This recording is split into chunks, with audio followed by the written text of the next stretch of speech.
자, 오늘 우리 말씀 보시겠습니다. 오늘 우리가 다 같이 볼 말씀은 고린도후서 4장 5절입니다. 고린도후서 4장 5절의 말씀 딱 한 절만 우리가 보겠습니다. 고린도후서 4장 5절 말씀입니다. 우리가 다 같이 한 목소리로 다 같이 읽겠습니다.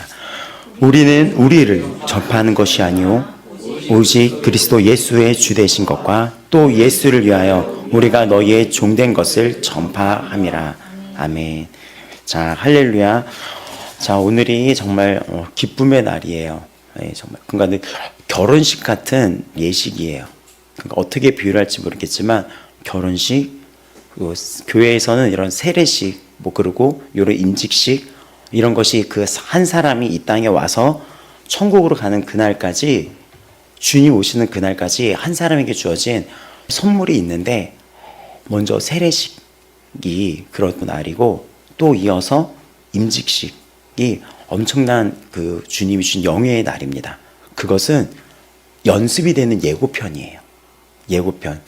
그래서 주님이 오실 때 이 부분이 어떻게 펼쳐지냐면, 잘했다 하면서 각자에게 칭찬과 영광과 존귀가 있는데, 또 그날의 영광이 다른데 그날의 예고편입니다. 정말 기쁜 마음으로 여기까지 인도해 주신 하나님께 우리 감사와 영광의 박수를 올려드리겠습니다.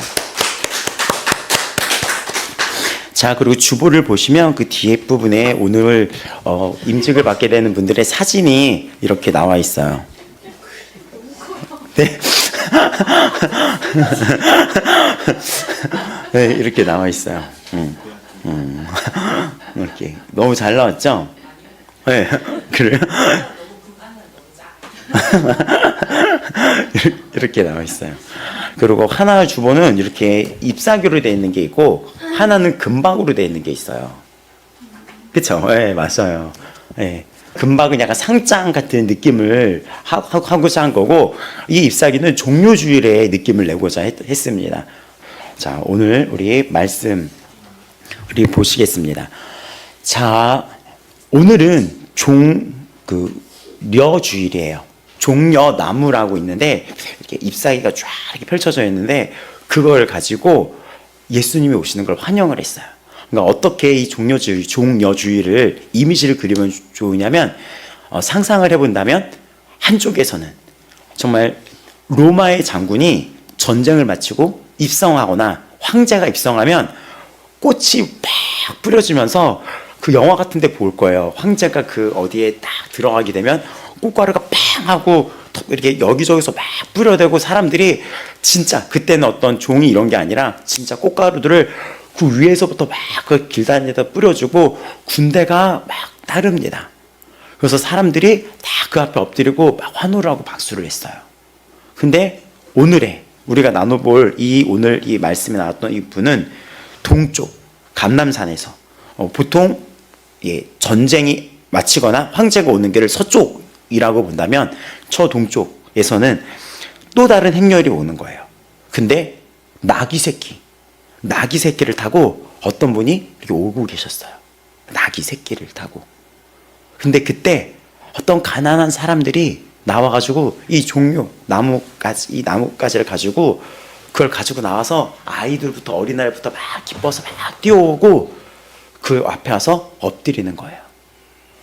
가난해서 그 발에는 신도 없었던 사람들 많았고, 맨발로 다녔던 분들이 더 많았죠. 그분들이 막 오는 거예요. 옷도 그렇게 화려하지 않고.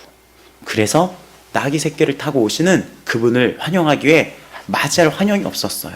어떤 꽃이 어디 있어요? 그 비싼 어떤 귀족의 상징인데, 그렇죠? 지금도 꽃이 비싼데 꽃가루가 어디 있고 화려한 옷이 어디 있고 악기가 어디 있겠어요? 그래서 그들이 종려나무를 갖고 와서, 이런 잎사귀들을 갖고 와서 그 앞에 막 이렇게 흔들어서 그분이 오실 때 그거를 까는 거예요. 우리도 어디 들어갈 때 레드카펫 까는 것처럼 그 잎을 쫙 깝니다. 그래서 외칩니다.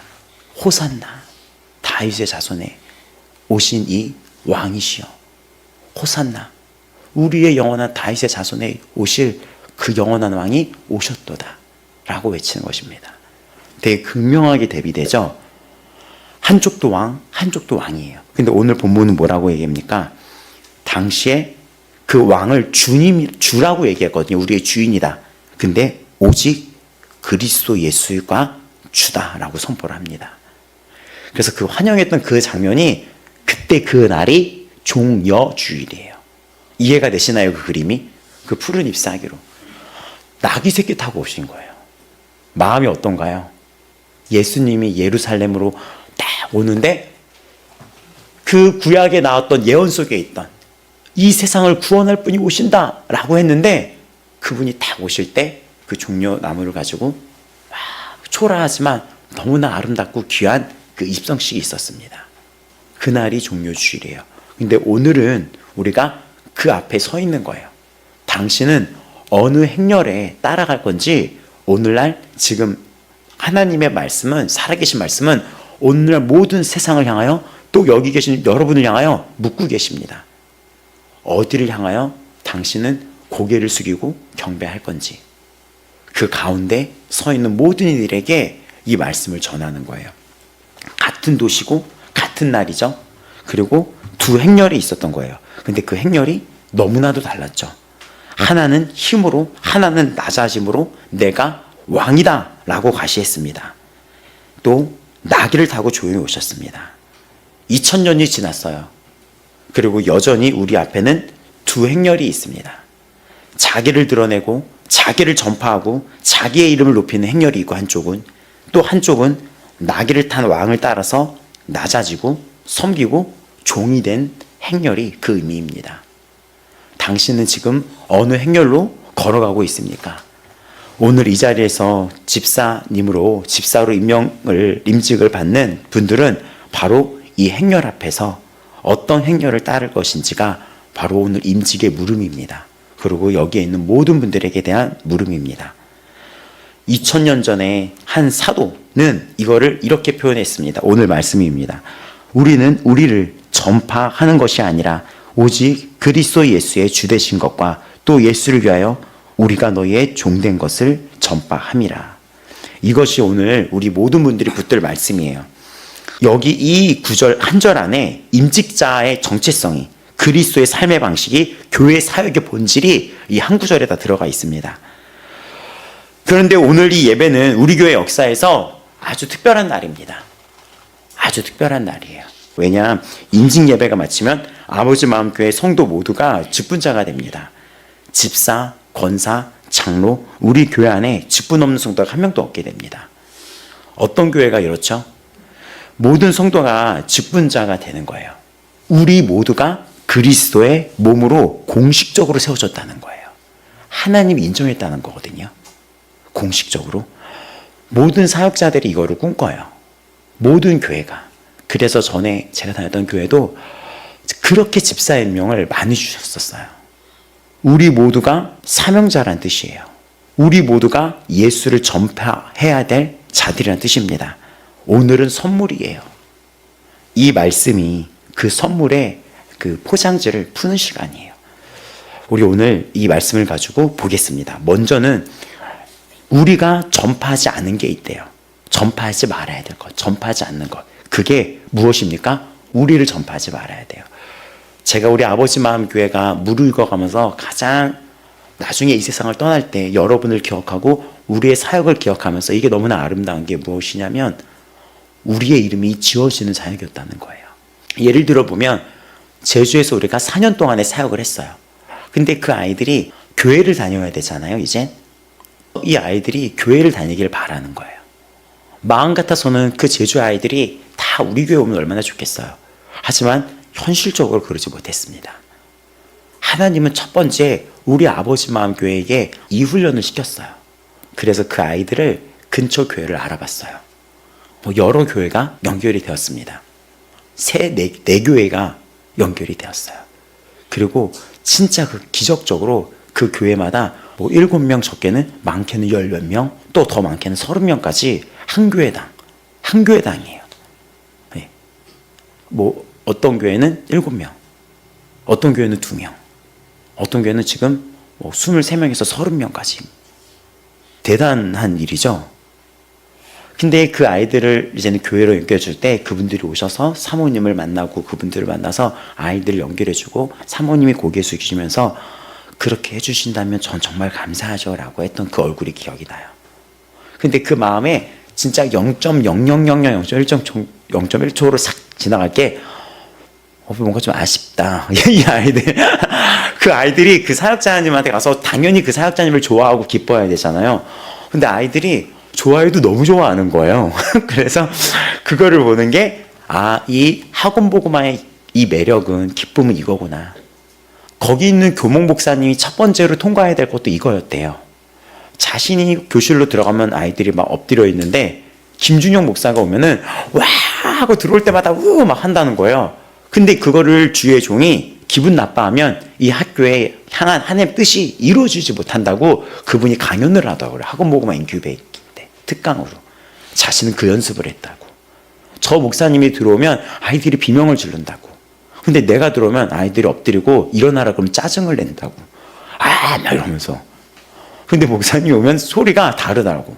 근데 그걸 봤을 때 마음이 이렇게 됐다고. 근데 거기에는 교목 목사님들도 있었거든요. 근데 목사님들 이거를 극복 못하면 학교를 향한 뜻은 세워질 수 없습니다.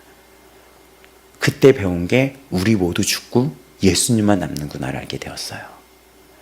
그리고 지난 4, 5년 동안 우리는 용산에 있는 학교도 올해 다른 교회랑 연결해주고 작년부터 연결해줬거든요.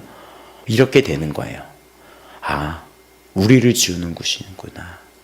그리고 우리가 여기 근처에 있는 학교를 갔는데 이 아이들이 우리 교회로 오겠다는 거예요. 근데 그 오겠다는 아이들이 어떤 아이들이냐면 전에 교회를 다니다가 안 다녔던 애들이에요. 부모님이랑 같은 교회를 다니다가. 그 중에 하나에는 제가 집회를 맡았던 여기 옆에 있던 그 교회 있죠. 그 교회 학생인데 여기 오겠다는 거예요. 그래서 내가 거기서 집회한 거 알아? 했더니 안 돼요. 제가 포스터 걸려있는 거 보고 교회 안 다니다가 그 포스터 보고 그날만 갔었대요. 그리고 다시 다음 주부터 안 가고 여기 오겠다는 거예요.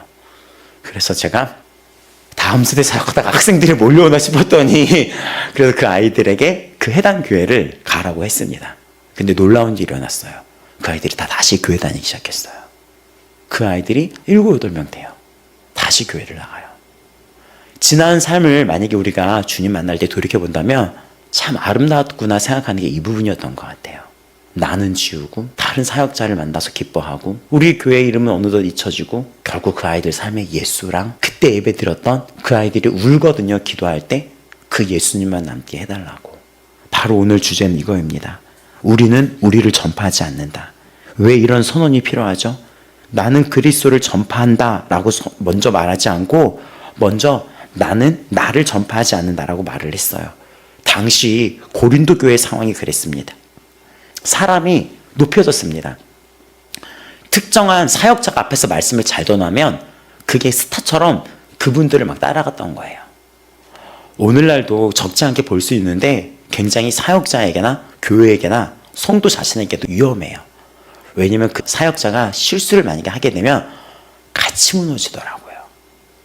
우리는 다 하나의 통로며 수단이고 그 안에 계신 예수 그리스도를 바라봐야 합니다. 이 고린도 교회 상황이 특정 어떤 것을 자랑했었거든요.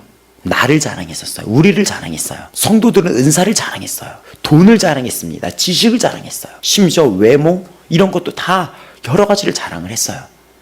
근데 바울은 되게 초라했어요. 외모도 볼품 없었어요. 척추가 등이 구부러졌다는 이야기도 있어요. 말솜씨도 좋지 않아요. 몸에는 돌에 맞아서 당시에 병원이 어떻게 가요? 그대로 이런 데가 뼈가 뒤틀리고 맞고 이런 데가 다 튀어나오고 몸도 볼품이 없었어요. 그리고 고린도 교회의 일부 성도들은 나중에 보면 알겠지만 그것이 하나님의 축복을 받지 못한 증거라고 비난을 했습니다. 그 자에게. 그런 상황에서 바울이 이렇게 얘기하는 거예요. 우리는 우리를 전파하지 않는다. 이것은 겸손을 넘어서 사역의 본질, 우리 주님 앞에 부름받은 나라는 사람의 정체성에 대한 것을 선언하는 것입니다. 여기서 전파다라는 거가 쾌로소, 많이 들어보셨던 분들도 있을 텐데 이거는 그냥 단순히 말하다 이게 아니에요. 이것은 왕이 선포할 때 왕의 전령이 광장에 있어서 왕의 주신 명령을 선포할 때 썼던 그 단어를 그대로 끌고 온 거예요. 당시 로마에서 황제가 무언가를 내리면 그 전령이 와가지고 황제의 말이노라, 앞으로 황제를 주로 섬기지 않는 자들은 극형에 처할 것이다, 이렇게 말할 때 왕의 명령을 케르소라고 하는데 지금 그 단어를 쓰고 끌고 왔습니다. 그래서 이것은 무슨 얘기냐면 왕의 메시지를 전달하는 뜻인데 이걸 갖고 와서 나는 자신의 이름을 내세우지 않는다. 자신의 이름을. 그러니까는 이 역할은 무엇입니까? 왕의 이름만을 내세운다는 거예요. 그 역할, 그러니까 전령관이 와가지고 로마 황제의 메시지를 전하는 것처럼 나는 나의 이름이 아니라 하나님의 이름을 전하는 자처럼 그 용어를 쓴 것입니다. 오늘 저도 마찬가지예요. 집사의 직분도 마찬가지예요. 저도 마찬가지예요. 저에게 미션을 주더라고요. 김준영은 어느 순간 늙어갈 것이고 시간은 지날 것이다. 하루빨리 제2의 김준영을 찾아라. 양육을 해라. 전도사들을 훈련시켜라. 그래서 많은 전도사들을 저에게 학교에 보내줬잖아요. 근데 한 명을 찾는 게 힘들어요. 진짜. 여기서 말하는 한 명이면 이름 없이 빛도 없이 정말 이 영혼들을 위해서만 엎드려지는 그 훈련된 그런 자를 찾기가 힘들어요. 더 훈련을 받아야 된다는 얘기예요. 근데 저도 마찬가지예요. 저도 더 지워줘야지 돼요. 얼마 전에 이 용산에 있는 선생님이랑 이야기를 하다가 어떤 이제 내년도에 이제 무슨 행사를 계획하다가 이런 얘기를 했어요. 선생님, 기억하십니까? 제가 거기 가가지고 반 책상을 하나하나 붙잡고 기도했을 때 선생님 우시지 않았습니까? 맞습니다. 우리 그때로 갑시다. 아무도 모르는 교실에서 조용히 책상 빈 교실에 가서 책상 하나하나씩 이름을 붙잡고 기도했었거든요. 그렇게 올해를 마무리합시다. 그리고 선생님 내년이면 강준구에 발령이 난다고 하는데 또 우리는 지우고 교회를 연결하고 우리는 지어지는 작업이 우리에게 오늘 사명이다. 이 올 한 해에 그 일을 합시다. 그때 선생님이 우시더라고요. 맞다고. 교회 이름도, 아버지 마음교회 이름도, 김준영이라는 사역자도, 선생님의 이름도, 저의 이름도 이제 지어질 때가 왔다. 학교에서도. 새로운 선생님들 중에 이 예배를 이어받을 만한 선생님들을 찾아가라. 근데 올해 새롭게 들어왔던 선생님 두 분이 예수님을 믿는 분이고 신우회 3월 첫 주부터 같이 왔대요. 둘째 주부터 시작했거든요. 그래서 그분들에게 이제 넘겨줘라. 그리고 전도사님들을 연합시켜서 저 사역하는 데 불러와서 이것들을 고스란히 물려주는 걸로 하자. 그 이야기를 했거든요. 저도 마찬가지고 집사의 선교도 마찬가지입니다. 마틴 로이드 존스라는 그 유명한 신학자는 이런 말을 했어요. 설교단에 올라가는 순간 사라져야 할 사람이 있다. 바로 설교자 자신이다. 사라져야 합니다. 설교단에 올라가는 순간 설교자의 학식도 인상도 이름도 사라지고 오직 예수 그리스도만 남아야 합니다. 그러면 오늘날 묻겠습니다. 우리는 섬김 후에 누가 기억되기를 바랍니까? 제가 도왔다는 것을 기억해 주기 바랍니까? 아니면 예수께서 저를 통해 일하셨다는 것이 드러나기를 바랍니까? 오늘날 우리는 역사상 가장 자기 전파가 강력하게 작용되는 시대를 살고 있습니다. 소셜 미디어라 그래가지고 SNS는 정말 알고리즘으로 작동을 하는데 거기에 하나의 메시지가 무엇인지 아십니까? 나를 봐라. 더 많이 보여주고 더 많이 드러내고 더 많이 과시할수록 이 알고리즘이 퍼뜨려지는 거예요.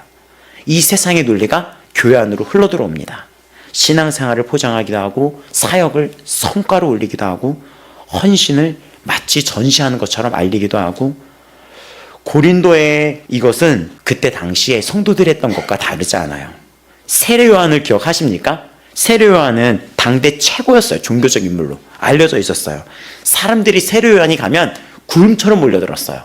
근데 예수님이 딱 나타났을 때 세례 요한이 뭐라고 했습니까? 그는 흥하여야 하겠고 나는 쇠하여야 하리라. 맞습니다. 나는 쇠하여야 하리라. 나는 줄어들어야 한다. 나는 작아져야 한다. 그래야 예수님이 크게 보인다. 세례 요한은 자기 전파의 시대 한복판에서 자기 쇠퇴의 영성을 보여줬어요. SNS 시대라고 하죠. SNS 시대 알고리즘은 하나의 메시지를 요구합니다. 나를 봐라. 더 많이 드러낼수록 더 많이 퍼집니다. 그런데 세례 요한은 반대로 말했습니다. 그는 흥하여야 하겠고 나는 쇠하여야 하리라. 내가 줄어들 때 그리스도가 드러납니다. 내가 작아질수록 예수가 크게 보입니다. 우리가 정말 전파해야 할 것은 나 자신이 아니라 예수 그리스도입니다. 그렇기 때문에 우리 모든 직분자와 사역자들은 인플루언서가 아니라 모든 분들은 하나님 나라의 전령이에요. 우리는 하나님의 말을 선포하는 자들입니다. 우리가 머물고 간 자리에서 누가 기억나기를 바라고, 여러분이 이 한 생을 끝나고 나서 여러분을 기억하는 그 자리에 무엇이 기억나기를 바라죠? 우리입니까? 예수 그리스도의 사랑을 기억하기를 바랍니까? 맞습니다. 오늘 이 자리에 있는 모든 직분자 그리고 설교자인 저에게도 묻는 것입니다. 우리가 머물고 간 자리에서 사람들이 무엇을 기억하기 원하십니까? 우리의 헌신, 우리의 수고, 우리의 이름, 아니면 그 사람 곁에 있을 때 예수님의 사랑을 느꼈어. 그 사랑입니까? 우리입니까? 첫 번째 선언입니다. 우리는 우리를 전파하지 않습니다. 그렇다면 우리가 전파하는 것이 무엇이죠? 오늘 본문에 그리스도 예수의 주되심. 여기에 주가 퀴리오스란 뜻인데, 이것은 로마 제국에서 퀴리오스는 오직 황제에게만 사용되던 칭호였어요.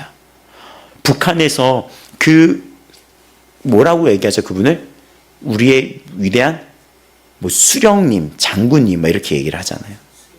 근데 그 아바이 수령님이라고 하죠. 아버지라고 얘기를 해요. 네, 근데 신기하게 로마 황제한테도 똑같이 그랬었어요. 로마 황제를 아바이 수령님, 자기의 주인이라고 얘기했어요. 퀴리오스가 그 뜻이에요. 이해가 쏙 되죠? 근데 그것을 만약에 로마의 관리를 만나면 어떻게 얘기하면 카이사르라고 읽죠, 그죠? 카이사르 퀴리오스 이렇게 그게 인사법이에요. 로마 군인들이 들어가면 카이사르 퀴리오스, 히틀러 때 어떻게 외쳤죠? 하이 히틀러 이렇게 그랬던 시대였던 거예요. 근데 그때 반역자가 생긴 거예요. 이 시대에 그때 예수가 퀴리오스다라는 단어를 쑥 넣은 거예요. 그러니까 이것은 당시에 이 성경은 엄청 파격적이었죠. 북한 사람들이, 탈북민들이, 예수 믿는 지하교회 성도들이 성경책을 딱 펼쳤는데 예수가 우리의 구주 예수 그리스도 주인이시다. 예수가 우리의 왕이시다. 다윗의 자손 그분이 오셨다. 왕이시다. 그걸 읽었을 때 받은 충격은 실로 엄청나다고 합니다. 엄청나다고 해요. 그래서 탈북하신 어떤 여성분이 어떻게 예수님을 믿었냐고 했냐면, 이 딸이 어느 날 있는데 거기는 크리스마스가 없대요, 북한은. 근데 크리스마스 전날 그 부인, 이 사람의 부인 있잖아요. 그때는 그때 김정이 이러는데 그 사람의 부인이 생일이 24일인가 그렇대요. 그래서 그 생일 잔치를 펼쳐진대요. 근데 어느 날 아버님이 부르더래요. 그래, 딱 한마디 하더래요. 오늘이 무슨 말인지 아냐고. 그랬더니 이 딸이 그 수영님 부인 생일잔치 아니냐고. 그러니까 아니라고. 그러면서 이렇게 얘기하더래요. 오늘은 이 땅에 진정한 왕이 오신 날이라고. 그게 무슨 말이냐고 했더니, 이 땅에 예수님이라는 분이 오셨는데 그분이 이 땅에 인간의 몸으로, 가장 낮은 몸으로 우리랑 똑같이 오셨고 우리를 살리기 오셨는데, 그분이 우리의 잘못한 거를 다 짊어지고 대신 죽으셨다고, 심판을 받으셨다고, 우리가 잘못한 것들을. 근데 그분이 3일 뒤에 살아나셨다고. 그리고 그분이 살아나셔서 하늘로 올라가셨고 다시 오신다고 하셨다고. 오늘은 이 세상에 그분이 오신 날을 기념하는 날이다. 이렇게 얘기했다는 거예요. 근데 그 딸이 이거 무슨 전설이냐고. 전설이 아니라 실제라고 라고 얘기를 했습니다. 진짜라고. 그러고 나서 아버지가 그 얘기를 안 하셨대요. 그리고 이 여인이 탈북하는 가정 속에서 그 얘기를 또 듣게 됩니다. 어떤 여인한테 일로 와보라고. 그리고 그분이 탈북하는 가정 속에 힘들 때 비명치면서 기도를 하게 돼요. 이 세상의 주인, 이 땅의 왕이신 예수님, 저를 살려주세요. 그 앞에 엎드립니다. 항복합니다. 그러니 저를 살려주세요. 그리고 그분이 한국에 왔어요. 집사님이 됐어요. 맞습니다. 이 당시에 키리오스라는 단어는 전설이 아니라 당시의 주인을 다른 곳에 두고 있던 그 시대 속에 정확하게 선포하는 거예요. 전설이 아니라 이 시대의 왕과 주인은 예수님이시다 라고 말씀을 하셨습니다. 예수가 키리오스다. 생명을 건 고백이었습니다. 근데 오늘 여기에 특별한 점이 있는데, 주 그리스도라고 하는 게 아니라 그리스도 예수의 주 되신 것, 그리스도와 예수를 함께 쓰는데 그 뜻은 무엇이냐? 그리스도는 기름 부은 자, 왕의 칭호였어요. 구약에. 그리스도, 여러분 메시아라고 들어봤나요? 메시아. 그 메시아가 요 헬라어로 그리스도예요. 그 메시아의 뜻이 왕이라는 거예요. 기름 부은 자. 왕한테 붙는 칭호였어요. 그 부분이. 근데 그 칭호를 쓰면서 그리스도 이렇게 얘기하는 것입니다. 주 그리스도, 그리스도 예수의 주 되신 것이라고 선포를 하시는 겁니다. 예수는 그분이 이 땅에 오셨을 때 가졌던 이름이었어요. 또 그분은 동일한 육신을 입었고 살았는데 배고픔과 피로와 슬픔을 아셨고 십자가에서 고난을 당하셨습니다. 이 두 이름을 함께 부른다는 것이 무슨 의미인지 아십니까? 바로 오늘의 주제예요. 영광의 왕권과 낮아짐의 고난이 예수 안에서 하나가 되었다는 것이에요. 만왕의 왕이시면서 오늘 이 종료주일에 왕으로 오셨으며 동시에 십자가를 주신 분, 하나님이시면서 동시에 종이 되신 분, 종료주일에 예루살렘에 입성하신 예수님을 생각해 본다면 스가랴 9장 9절에 보면 시온에 따라 크게 기뻐할지어다 예루살렘에 따라 즐거이 부를지어다 보라 너의 왕이 너에게 임하시나니 그는 공의로우시며 구원을 베푸시며 겸손하여서 나귀를 타시나니 왕이 나귀를 타고 오신다. 이것은 그냥 어떤 겸손으로 끝나는 것이 아니라 전쟁에서 승리한 자는 그 말을 타고 와요. 전쟁 말하고 해서. 근데 나귀를 탔던 왕은 당시에 어떤 이 나라와 나라가 화친을 맺을 때 그 자가 말을 타고 나타나면은 우린 협상할 수 없다. 전쟁을 선포하는 거였어요. 하지만 그 자가 협상 체결안에 나귀를 끌고 오잖아요. 친화적으로 하나가 되겠다는 뜻이었어요. 그래서 이 예수님이 이 나귀를 타고 오시는 거예요. 그래서 빌립보서 2장 6절에서 8절은 그는 근본 하나님의 본체시나 하나님과 동등됨을 취할 것을 여기지 아니하시고 오히려 자기를 비워 종의 형체를 가지사 사람들과 같이 되셨고 자기를 낮추시고 죽기까지 복종하셨으니 곧 십자가에 죽으심이라. 만왕의 주께서 종의 형체를 가지셨습니다. 주권과 종됨이 예수 안에서 하나가 되었고 이분이 우리의 주님이십니다. 이 선언이 의미하는 것이 있습니다. 우리가 섬긴다는 것은 단순히 교회 행정을 처리한다거나 어떤 이성적인 세상의 일이 아니에요. 우리의 섬김은 예수가 우리의 주인이시라는 고백입니다. 새벽에 일어나 청소를 하고 새벽에 일어나 차량 봉사를 하고 또 밥을 주시고 아무도 보지 않는 곳에서 묵묵히 섬기고 근데 그 섬김은 예수님을 섬기는 거예요. 그 섬김의 자리에 누가 남겠어요? 그 섬김의 자리에 누가 남겠습니까? 아무도 보지 않는 곳에서 세상의 섬김은 나를 드러내고 내가 인정받기를 원했어요. 예수님의 제자들은 예수님을 따라다닐 때 섬겼던 이유가 하나가 뭐였냐면 예수님이 이 땅에 권력자가 됐을 때 내가 그 한 자리 차지하기 위해서. 하지만 오늘 이 귀한 집사님들의 섬김은 그 왕이 예수님이라고 섬기는 선언이었습니다. 아멘. 그리스도가 주시라는 고백은 입술에만 나오는 것이 아닙니다. 집사의 손과 발로 선포가 됩니다. 종료주일 이렇게 제자들에게 명령하셨어요. 예수님이 나귀가 매여 있을 것이니 풀어서 끌고 오라. 만약 누가 묻거든 뭐라고 얘기하라고 했는지 아십니까? 주가 쓰시겠다. 오늘의 결론이에요. 예수님이 나귀를 타고 왔잖아요. 예루살렘으로 들어가야 되는데 말도 없는 거예요. 그래서 저기 가면 나귀가 있을 거다. 나귀 새끼가. 그리고 그냥 가져와라. 근데 가져갈 때 당신들 뭐 하는 거야? 이렇게 했을 때 이거 어디 뭐 하시는 거예요? 했을 때 주가 쓰시겠다라고 하라. 그러면 그 사람이 허락을 할 거다. 이것이 오늘 설교의 정점이자 마지막이에요. 부름받은 당신은 지금 주님이 이렇게 말씀하십니다. 주가 쓰시겠다 하라. 바로 그것입니다. 이것이 우리의 태도입니다. 그리고 주가 쓰시겠다. 그 한마디에 즉시 나귀가 풀려나게 됩니다. 주님께서 오늘 이렇게 말씀하십니다. 우리 모든 여러분에게. 내가 너의 시간을, 너의 물질을, 너의 에너지를 좀 써야겠다. 그때 아무 조건 없이 풀려나는 것. 지금 바쁜데요, 지금 피곤한데요가 아니라 그냥 풀려나는 것. 그 즉각적인 순종이 집사의 본질이에요. 오늘 여러분은 어떤 자리에서 풀려나고 있습니까? 오늘 한 가지 실천은 우리가 어떤 결정을 내릴 때 이렇게 물어보면 돼요. 이 자리의 주인은 누구시죠? 당회가 모이건 봉사팀이 모이건 아무리 작은 일을 결정하건 주님이 이 자리에 앉아 계십니다. 주님이 원하신 것이 무엇입니까? 앞으로 그거를 물어보시기 바랍니다.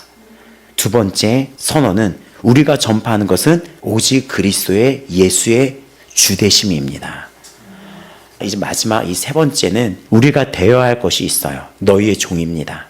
오늘의 절정이죠. 또 예수를 위하여 우리가 너희의 종된 것을 전파함이라.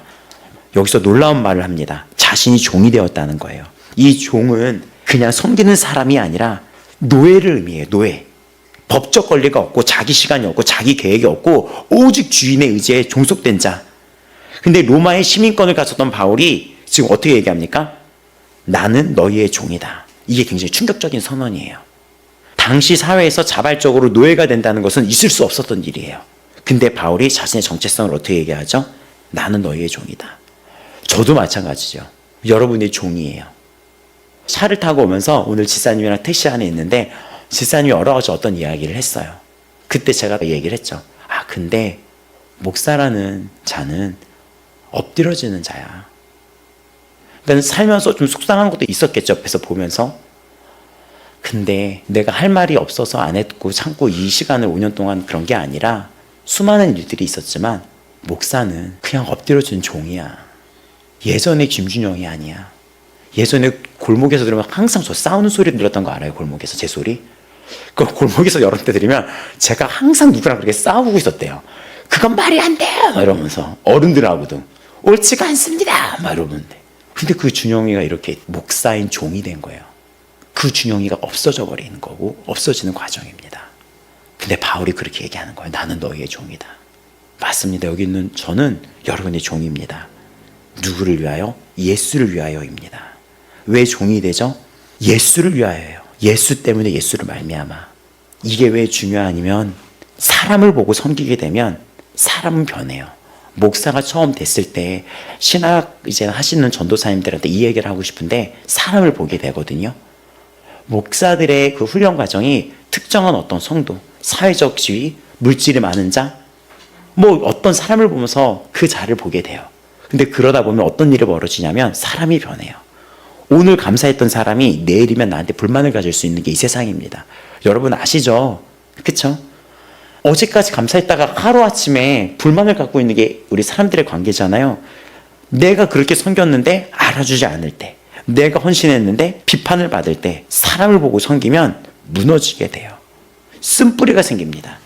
그러면서 이런 말을 하죠. 내가 이 일을 왜 했나? 후회가 생기는 거예요. 하지만 예수를 위하여 섬기면 다릅니다. 사람에게 인정받지 못해도 흔들리지가 않아요. 왜냐하면 나의 섬김이 사람이 아닌 예수를 향한 것이기 때문에 예수님이 하시면 되는 거예요. 그래서 실제적으로 여러분을 기도할 때 많이 배워요. 예수님이 아신다라고 이렇게 기도가 나올 때가 있거든요. 이번에도 우리 지사님 신방을 이루어졌는데 거기도 똑같은 어떤 부분에 대해서 놀라웠어요. 우리 둘 다 그 자리가 너무 놀라웠어요. 예수님이 아신다였어요, 주제가. 맞습니다. 예수님이 아신다라는 이 한 문장은 우리에게 엄청난 위로가 됩니다. 당신이 여기까지 오면서 수고와 헌신, 때로는 눈물, 그 눈물 모든 거를 주님이 알고 계십니다. 주님은 그거에 대해서 반드시 상급을 주십니다. 고마워하십니다. 섬기다가 지칩니다. 섬겼는데 알아주지 않을 때 무너집니다. 헌신했는데 비판받을 때 쓴뿌리가 생깁니다. 왜 그렇죠? 사람을 보고 섬겼기 때문입니다. 그런데 성경은 말합니다. 예수를 위하여. 섬김의 동기가 예수이면 사람이 알아주지 않아도 흔들리지 않습니다. 예수께서 아시면 됩니다. 지금 지쳐 있습니다. 동기를 확인하시면 됩니다. 사람을 향하고 있습니까? 예수를 향하고 있습니까? 날마다 확인해 보시기 바랍니다. 예수께서 먼저 종이 되었던 사실을 기억하시기 바랍니다. 인자가 온 곳은 섬김을 받으려 함이 아니라 도리어 섬기려 하고 자기 목숨을 많은 사람의 대속물을 주려 함이라. 마가복음 10장 45절입니다. 만왕의 왕 예수님이 우리의 종이 되셨고 우리의 죄를 짊어지신 종이 되셨고 요한복음 13장 유월절 만찬의 자리에서 주님은 그 자리에서 일어나서 허리에 수건을 누르시고 대야에 물을 받아서 제자들의 발을 씻기기 시작했습니다. 발을 씻기는 것은 당시에 그 집에서 손님을 대접한다거나 아니면 가장 천한 종이 하는 일이었어요. 그런데 예수님이 이것은 집으로의 초대를 허락한다 라는 뜻과 동시에 가장 천한 종이 돼서 너를 섬기려 왔다는 그 모습을 보여주신 거예요. 베드로가 묻죠. 제 발을 왜 씻기시냐고. 예수님이 말씀하셨죠. 너를 씻겨주지 않으면 내가 너와 상관이 없다. 예수님은 섬김으로 관계를 맺었던 거예요. 섬기시는 예수님 때문에 우리가 섬길 수 있고 그 은혜에 압도되어 우리가 종이 됩니다. 집사라는 그 어원을 보게 되면 디아라는 거와 코니오라는 것이 합성어거든요. 그러니까 디아가 헬라어로 보면 통하여 이런 뜻이에요. 코니오가 뭐냐? 먼지를 일으키다요. 집사의 어원이 먼지를 일으키며 달려가다예요. 헬라어의 그 뜻이. 단어를 만들 때 이름을 정하잖아요. 달려가서 섬기는 자라는 뜻이에요. 발에 먼지를 일으키며 필요한 곳으로 달려가는 사람이 집사입니다. 사도행전 6장에 보면 이 집사식이 언제 시작됐는지 그 어원을 보면 우리 이제 직분자 교육이 이번 금요일부터 이루어질 텐데 언제부터 시작이 되냐면 사도행전 6장에 헬라파 이제 이방인 가부들이 매일 구제 활동에서 제외되고 소외되는 거예요. 그러니까 교회 안에 한 가족 안에 소외되고 굶고 가난한 성도들이 있는 거예요. 당시에 여성의 권위는 더 떨어졌기 때문에. 그래서 이거는 교회가 말뿐만이 아니라 구체적으로 필요를 해야 된다 해서 실제적인 배고픔과 눈물이 있는 현실 앞에서 집사직이 탄생한 거예요. 실제적인 이 행동, 배고픔과 현실 앞에서. 그래서 집사는 어떤 개출발을 했냐면 달려가는 사람. 누가 아프면 달려가고 울고 있으면 달려가고 굶주렸으면 달려가고 먼지를 일으키며 달려가는 사람이 집사의 어원이었던 거죠. 그리고 그 집사들의 헌신에 사역자들이 말씀과 기도에 전념하게 된 거예요. 그래서 교회가 이 법칙을 알면 너무나 선순환으로 돌아가게 되는 거예요. 집사가 사역자를 이렇게 자꾸 끌어내리는 게 아니라 집사가 뛰어가서 돕고 사역자가 자유롭게 말씀을 전하고 선순환 구조가 일어나는 것입니다. 그리고 이 섬김을 나타내는 단어 중에 하나가 또 있는데 그것은 섬김이라는 단어가 헬라어 또 있어요. 섬김이라는 단어가 따로 있는데 그것은 배에서 맨 밑칸에서 노를 젓는 노예 있거든요. 당시에 배 밑에서 이렇게 우리 명랑 이런 거 영화 보면 배 밑칸에서 노를 젓잖아요. 갑판에는 성장이 있고 근데 그때 배에서 이 밑에서 이렇게 노 젓는 사람 있죠. 그 노 젓는 사람 그게 섬김이에요. 그 단어가 배 밑에서. 그러니까는 교회가 되게 겉으로 봤을 때는 백조처럼 우아해 보이지만 그 밑에 백조가 아래서는 발을 어떻게 하고 있죠? 물속을 들여다보면 겉으로는 굉장히 우아하고 이렇게 있지만 속에서는 발을 막 이러고 있죠? 그게 섬김이라는 뜻이에요. 그러니까 교회의 직분자들은 겉으로 보일 땐 그 평온함의 모습 속에는 집사들의 헌신이 있었다는 것입니다. 이런 헌신이. 달려가 섬기는 자, 완전히 소유된 주의 종, 아무도 보이지 않는 곳에서 노젓는 자, 이것이 직분자의 삶입니다. 필요한 곳으로 달려가고 자기를 내어주고 보이지 않는 배 밑창에서 교회를 움직이는 자들입니다. 교회를 밑에서 나아가게 움직이는 자들이에요. 맞죠? 여러분이 없으면 우리가 학교 사역을 할 수가 없어요. 우리가 학교 가서 이렇게 드러나서 와 아버지 마음교회 너무나 귀하다 대단하다 너무나 예쁘다 하지만 그 밑에 죽어라 하고 일하고 있잖아요. 지금 나가면 죽어라 하고 일하고 있잖아요. 여러분 교회를 돌아가게 하는 게 여러분이죠. 그게 우리 직분자들입니다. 섬김 자체가 메시지예요. 말이 없어도 메시지가 되는 거고 그 낮아짐이 희생이 종됨이 세상에서 외치는 겁니다. 이 교회의 왕은 예수님이야 라고 외치는 것입니다. 고린도후서 4장 7절 우리가 이 보배를 질그릇에 가졌으니 이는 심히 큰 능력은 하나님께 있고 우리에게 있지 아니함을 알게 하려 함이라. 우리는 화려하지 않고 쉽게 깨질 수도 있어요. 질그릇이에요. 그 안에 보배가 있어요. 질그릇이 낮아지고 깨져질 때 보배의 신 예수님이 드러납니다. 여러분 우리는 연약해요. 그래서 여기까지 오는 동안 어제 어떻게 밤을 보냈는지 모르겠어요. 어떤 마음이었을까요? 참 궁금해요. 너무 편하게 지냈을 수도 있고 아니면 긴장될 수도 있고 아니면은 어떤 대화가 오고 갔을지도 모르겠지만 연약함이 있어요. 우리한테는. 근데 그때 보배가 드러나는 거예요. 연약함을 인정하며 나아갈 때. 우리가 부서질 때 예수님이 보입니다. 우리가 이 보배를 질그릇에 가졌으니 질그릇은 화려하지 않고 쉽게 깨집니다. 그런데 이것이 깨지면 그 안에 빛이 밖으로 쏟아집니다. 우리가 낮아질 때 예수님이 드러나고 우리가 희생할 때 예수가 보이며 우리가 부서질 때 예수가 보입니다. 당신의 깨어짐이 헛되지 않으며 그 자리에서 복음이 빛납니다. 이 자리는 부담을 갖는 자리가 아니에요. 더 많은 의무를 짊어지는 자리가 아닙니다. 고백하는 자리예요. 예수님이 먼저 저의 종이 되어 저를 섬겼습니다. 그 은혜를 저는 압니다. 그 은혜로 인하여 그 은혜 때문에 저도 종이 되겠습니다. 예수를 위하여 고백의 자리입니다. 우리 이젠 결론 맺겠습니다. 이 예배를 마치면 이 말씀 이후에 임지식이 거행이 돼요. 너무 임지식 때마다 그때도 굉장히 가슴이 벅차 올라왔는데 또 부부가 결혼을 하고 임직을 받는 게 정말 남달라요. 집사로 임직 받으시는 분들이 이제 앞에 나오실 겁니다. 안수를 받고 집사라는 직분이 공식적으로 주어질 것이에요. 이제 뭐가 달라지죠? 직분이 생깁니다. 집사라는 글자가 생기고 직분이 생깁니다. 근데 오늘 본문은 나는 나를 전파하지 않겠다. 또 나는 너희의 종이 되겠다. 이것이 선언되는 자리입니다.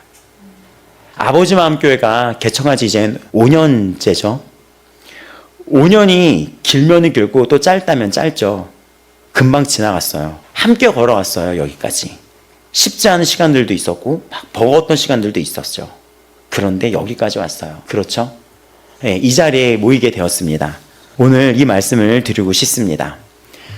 지금 우리는 교회 역사상 가장 단단한 시기로 걸어 들어가고 있습니다. 나무가 여러분 단단해지는 것은 긁어질 때가 아니라 겨울을 견딜 때예요. 바람을 맞을 때이며 느리고 깊이 뿌리를 내릴 때입니다. 우리 교회가 지금 그 시간 안에 있습니다. 이 시간이 우리를 지금 단단하게 하고 있습니다. 오늘 임직 예배가 마치면 우리 교회 모든 성도가 직분자가 됩니다. 우리 교회의 크기를 말하는 것이 아닙니다. 우리 교회의 밀도를 말하는 거예요. 네, 밀도 단어 그래서 땄어요. 밀도를 말하는 거예요. 우리 모두가 사명자입니다. 직분 없이 앉아있는 자가 하나도 없습니다. 우리 모두가 예수를 전파하도록 세운 받은 자들입니다. 우리의 삶을 통해 예수가 보여야 하며 우리 교회를 통해 예수가 보여야 하며 그것이 이 아버지 마음교회가 세상에 서는 이유입니다. 우리 2026년 이 해는 섬김의 해입니다. 구호가 아니라 오늘 그 임직 예배가 그 선언입니다. 우리 모두가 예수를 위하여 종이 되겠다고 고백하는 해입니다. 우리는 학교 안으로 들어갑니다. 중학교, 고등학교, 그 교실과 복도, 운동장, 믿지 않는 학생들 앞에 서서 함께 밥을 먹기도 하고 함께 예배도 세웁니다. 그 학생들이 생애 처음으로 예수의 이름을 듣는 자리에 우리가 있습니다. 그리고 오늘 그렇게 예수를 만난 학생이 이 자리에도 함께 있습니다. 이것이 우리 교회의 섬김입니다. 이것이 우리가 종되어 달려가는 곳입니다. 복음은 학교 안에서도 살아있고 학교만이 아니라 여러분이 매일 들어가는 가정과 매일 나가는 직장, 여러분 곁에 있는 사람들에게 우리의 섬김을 통해 예수가 보이게 되는 해입니다. 오늘 우리에게 위로의 날입니다. 걸어온 길이 헛되지 않았다는 위로, 오늘은 우리에게 힘이 되는 날입니다. 우리 모두에게 함께 일어서는 날, 우리에게 기회의 날입니다. 가장 단단해진 우리가 이제 세상 앞에 나아가는 출발선에 선 날입니다. 쉽지 않은 시간을 함께 견뎌온 여러분 수고하셨고 그리고 감사합니다. 우리의 겉사람은 낡아지나 우리의 속사람은 날로 새로워지도다. 섬기다 보면 지칠 때도 있고 섬기다 보면 다를 때도 있습니다. 섬기다 보면 때로 상처도 받습니다. 하지만 속사람은 날로 새로워집니다. 왜냐하면 그 섬김의 원천이 마르지 않는 우물 예수 그리스도이기 때문입니다. 우리가 잠시 받는 환난에 경한 것이 지극히 크고 영원한 영광에 중한 것을 우리에게 이루게 함이니 지금의 낮아짐이 영원한 영광을 이루고 지금의 종됨이 영원한 자유를 낳습니다. 나귀를 타고 입성하신 왕이 십자가를 지셨고 그 십자가가 부활을 낳았습니다. 종됨 길이 가장 높은 길입니다. 오래 섬기면 낡아지고 몸이 지치고 마음이 닳습니다. 상처도 받습니다. 우리의 겉사람은 낡아지나 속사람은 날로 새로워지는도다. 겉이 낡아지는 만큼 속은 새로워집니다. 섬김으로 때로는 지쳐있는 당신에게 낡아짐은 헛되지 않습니다. 지금 이 순간에도 속사람은 새로워지고 있습니다. 자, 우리 사랑하는 귀한 지사님들, 또 우리 사랑하는 성도 여러분, 오늘 종료주일 우리는 나귀를 타고 오신 왕을 기억합니다. 그 왕의 입성은 십자가를 향한 길의 시작이었고 그러나 그 길의 끝은 부활이 있었습니다. 빈 무덤이었습니다. 영원한 생명이 있었습니다. 집사의 길도 그렇습니다. 낮아지는 길이 높아지고 종되는 길이 자유의 길이며 잃어버리는 길이 얻는 길입니다. 그 길을 가장 먼저 걸으신 분이 예수 그리스도이십니다. 그분이 우리의 주님이시며 그분이 우리보다 먼저 종이 되셨습니다. 그분의 은혜 때문에 우리도 기쁘게 종이 됩니다. 오늘 말씀 한 번만 더 읽겠습니다. 우리는 우리를 전파하는 것이 아니라 오직 그리스도 예수의 주 되신 것과 또 예수를 위하여 우리가 너희의 종된 것을 전파함이라. 우리는 종입니다. 예수를 위하여 종입니다.